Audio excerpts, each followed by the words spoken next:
Հələ փորձեմ տեսնեմ կստացվի։ Միած ձեզ կարգի հրավիրեք։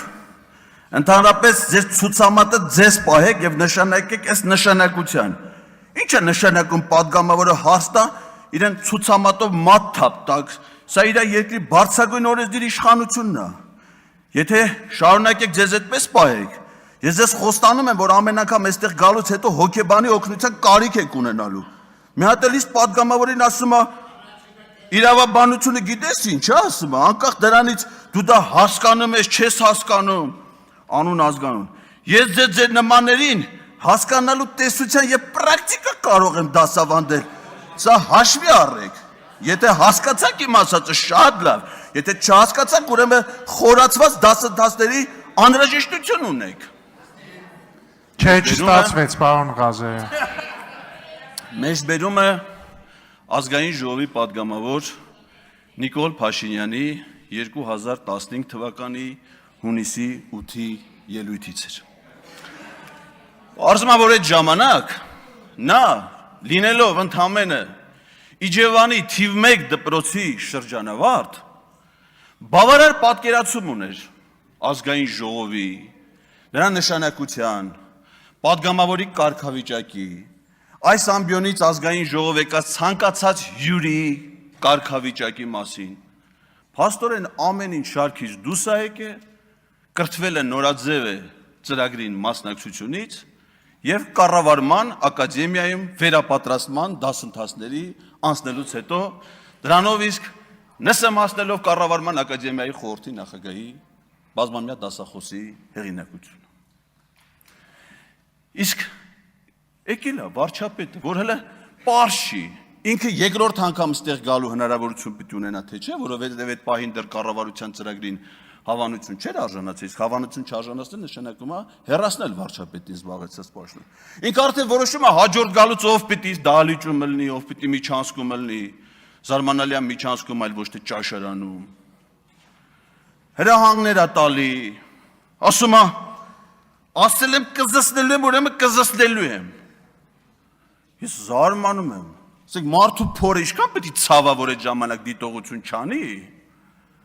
Եվ ասի չի կարելի հյուր ազգային ժողովում, ազգային ժողովի ամբիոնից նման խոսույթ առհասարակ հնչեցնել։ Պատգամավորների նկատմամբ հարգալից է պետք խոսել, այլ ոչ թե պետք է այստեղից պատգամավորներին, նրա ընտանիքի անդամներին ձերբակալության ապօրինությունների ցուցումներ տալ։ Ընդ որում հաջորդ օրը Մեհրիբան Ալիևի ծննդյան օրը ցուցումները, երբ որ այդ օրը Բերձորը հանձնվել է Ադրբեջանին 2022 թվականին, ցուցումներ տալ ազատազրկելու ազատության մեջ գտնվող Արցախի միակ նախագահին, քննչական կոմիտե հրավիրելու նախկին նախագահներին, որոնք իրենց վաստակն են ունեցել եւ Արցախի հերոսի կոչմանն են արժանացել։ Ես մի բան ասեմ, Արցախի ռազմաքաղաքական ղեկավարության գործով կա անջատված մաս, որով վարույթը շարունակվում է։ Եվ այդ վարույթում մեղադրյալի կարգավիճակ ունեն Հայաստանի նախկին նախագահներ Ռոբերտ Քոչարյանը, Սերժ Սարգսյանը, մեղադրյալի կարգավիճակ ունի Վազգեն Սարգսյանը,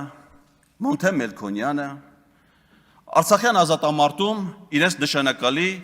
դերակատարում ունեցած բազմաթիվ գործիչներ։ Եվ ոչ միայն նրանք, բարձում է մեզանից բոլորը, որովհետև հեռուստահաղորդավարուհի Լուլուն, նույն ինքը Լուսինե Բադալյանը, որը ժամանակին այցելել էր Արցախ հայրենասիրական։ Ներողություն, Իվարկյան, պարոն Ղազարյան, ձեզ նախազգուշացում։ Ես չեմ կարծում, որ դուք բավարար մտերիմ հարաբերություններ ունեք Տիկին Բադալյանի հետ, որ նրանց տեղից անվանեք Լուլու։ Ձեզ Էդով ոչ մեկ ստեղ չի անվանում, շարունակեք ձեր ելույթը եւ այլևս նման բարամթեք չօգտագործեք։ Դիտողությունը տեղին չէ, Տիկին Բադալյանի։ Դիտողությունը տեղի է, շարունակեք ձեր ելույթը։ Դա իր ստեղծագործական գործունեության Մենք հիմա Տիկին Բադալյանի ստեղծագործական աշխատանքի շրջանակներում չեք, շարունակեք ձեր ելույթը։ Ընտրում եմ վերականգնեք իմ ժամանակը։ Երբ որ նա այցելում էր Արցախ եւ ոչ միայն նա, ես տեսել եմ Facebook-ում այլ падգամավորի լուսանկարը սիրելի Արցախից այլ падգամավորների հետ։ Իսկ դու գիտեք ինչի համար է մեղադրվում Ռուբեն Բաբայանը։ Դա Մեր Վարդանյանը, ներողություն, ինձ ընդհատելու հետևանքներն է դա։ Ադրբեջանի սահմանը ապօրինի հատելու համար։ Խանգարում են ինձ։ Կլինի, մի խանգարեք պարոն Ղազարյանին։ Շարունակեք։ Ադրբեջանի սահմանը ապօրինի հատելու համար։ Գիտեք ինչի համար է մեղադրվում Արցախի ռազմաքաղաքական ղեկավարությունը։ Արցախի պաշտպանության բանակը որպես ապօրինի ռազմական ահաբեկչական կառույց ստեղծելու եւ ղեկավարելու համար։ Որ մեկի չի վերաբերվում այդ մեղադրանքները։ Նիկոլ Փաշինյանին չի վերաբերվում այդ մեղադրանքները։ Պարզվում է, որ վերաբերվում է։ Եվ միգուցե ինքը ազատություն է ստացել Ադրբեջանի գլխավոր դատախազից այլ գործողությունների համար, որովհետև մենք այդպես էլ չգիտենք, թե Ստամբուլում Ռեջեփ Թայիպ Էրդողանի հետ հանդիպումից անմիջապես հետո եւ Վաշինգտոն գնալուց առաջ Աբու Դաբիում Իլհամ Ալիևի հետ 5 ժամանոց առանձնազրույցը ինչի մասին ա եղել, որովհետև նույնիսկ հայ պաշտոնյաներ այդ հանդիպմանը չեն մասնակցել։ Ես մասնակցել եմ։ 5 ժամանոց հանդիպմանը չեք մասնակցել, դուք օնլայնված կազմակերպ, դուք չգիտեք թե ինչին եք մասնակցել։ Իմ տեղեկացվածությունը ավելի շատ է նույնիսկ ձեր գործունեության մասին։ Իսկ թե ինչ ա եղել հանդիպման բովանդակությունը, դա արդեն գաղտնազերծված է։ Դա արտացոլված է կառավարության այն գործունեության ծրագրում, որին որ դուք միասնաբար կողմ եք քվեարկել։ Անտեղի ձեր վրա վերցնելով մի պատասխանատվություն, որի հետևանքների մասին կարծում եմ դեռ պետք է երկար մտածել։ Ինչ վերաբերվում է մեր կոնկրետ, ես իհարկե այս թեմայով դեռ կարծում եմ բավարար ժամանակ կունենամ առանձին դետալային խոսելու։ Ինչ վերաբերվում է կոնկրետ մեր հանձնաժողովի իրավասության ոլորտին։ Մենք այստեղից լսեցինք Թախծոտ գյուղապետի պատմությունը։ Ինչի մասին էր այդ պատմությունը, որ գյուղապետը ընտրական գործընթացում հանդիպել է բազմաթիվ ապօրինությունների, ընտրակաշարքի դեպքի, վարչական ռեսուրսի չարաշահման դեպքի, անարդարությունների, որոնք տեղի են ունեցել մինչև 18 թվականը։ Եվ ինչ էր տեղի ունեցել այդ գյուղապետի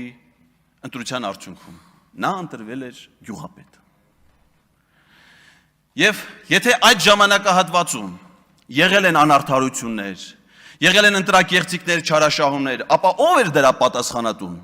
Կենտրոնական ընտրական հանձնաժողովը։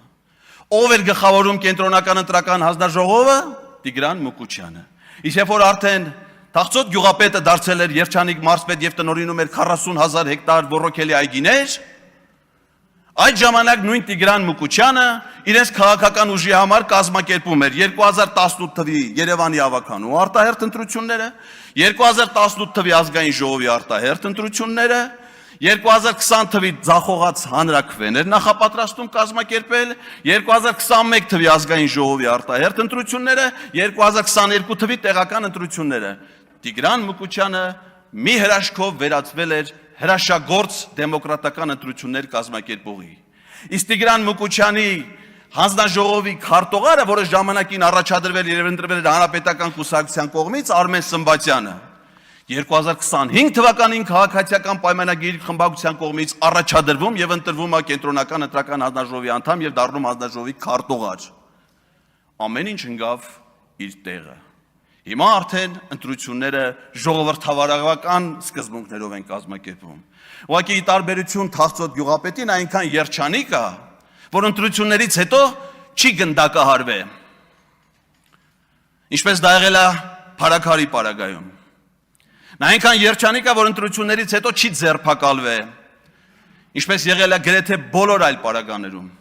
Իսկ մինչև 18 թիվը շատ են եղել ընտրություններ, որտեղ ընդդիմադիր ուժերն են հաղթել։ Ես մարզպետ եմ եղել, իմ պաշտոնավարման շրջանում Եղեգնաձորի քաղաքապետ ընտրվել է ընդդիմադիր գործիչը, որի աջակիցը նաև պարոն Բագրատյանն էր։ Եվ նա մինչև հիմա Եղեգնաձորի քաղաքապետն է, որը հաղթել է նաև ՔՊ-ի տեխնացուներին, բայց մի տարբերությամբ, որ անցնում է բազմաթիվ քրեական գործերով։